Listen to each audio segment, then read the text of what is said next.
అనుకున్నప్పుడు అందరూ ఏమన్నారంటే మీరు వస్తే ఇది మాకు ఈ రిలీఫ్ ఆపరేషన్స్కి ఇబ్బంది అయిపోద్ది మాకు, దయచేసి మీరు ఈ రిలీఫ్ ఆపరేషన్ మీరు అడ్డం అయిపోతారని చెప్పేసి వారి సూచన మేరకు నేను ఆగిపోవాల్సి వచ్చింది. ఇప్పుడు కూడా ఒకసారి వాళ్ళ నిర్ణయం తీసుకొని వాళ్ళు టేక్ ఎక్కాలి, వెళ్తే అది సహాయపడాలి, కానీ మళ్ళీ ఇంకొక కేయాటిక్ మీకు తెలుసు కదా, అందుకని దాన్ని దృష్టిలో పెట్టుకుని కొంచెం చట్టపాయిస్తున్నాను అంతే విషయం.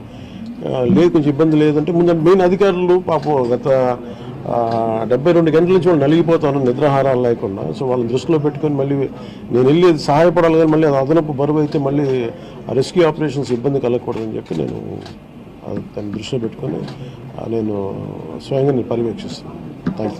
4 రోజులుగా పవన్ కళ్యాణ్ ఉప ముఖ్యమంత్రి రాలేదు, ఎక్కడ రాడని చెప్పి విపక్షాలు ఆరోపణ చేస్తున్నారు, బాధితులను పట్టించుకోలేదని చెప్పేసి ఆరోపిస్తున్నారు. ఏం చెప్తారు? ఫిజికల్గా మీకు కనిపించడం పద్ధతి అంటే వాళ్ళు ఏమనుకుంటారు, నేను బోట్ వేసుకొని రెస్క్యూ చేయడం కుదరదు కదా, ఆ బాధ్యత లేకుండా ఎందుకు అది ఏంటంటే అనాలి కాబట్టి అంటే తప్ప ఎంటైర్ మీరు చూస్తే మా పిఆర్ మెషినరీ, మన పిఆర్ పంచాయతీరాజ్ మెషినరీ మొత్తం ఎంటైర్ వర్క్ చేస్తాం మా సైడ్ నుంచి.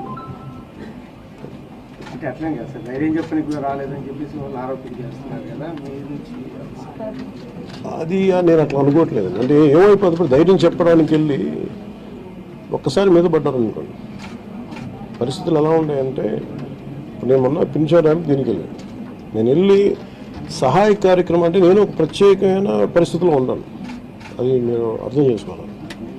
ఇప్పుడు నేను వెళ్ళి కూర్చుంటే వెళ్ళిపోదని రెస్క్యూ ఆపరేషన్స్కి ఇబ్బంది కలగకూడదన్న ఒకటే నన్ను ఆ సూచన ఒకటి నన్ను ఆపినాను, అంతమించి వేరే అవ్వలేదు.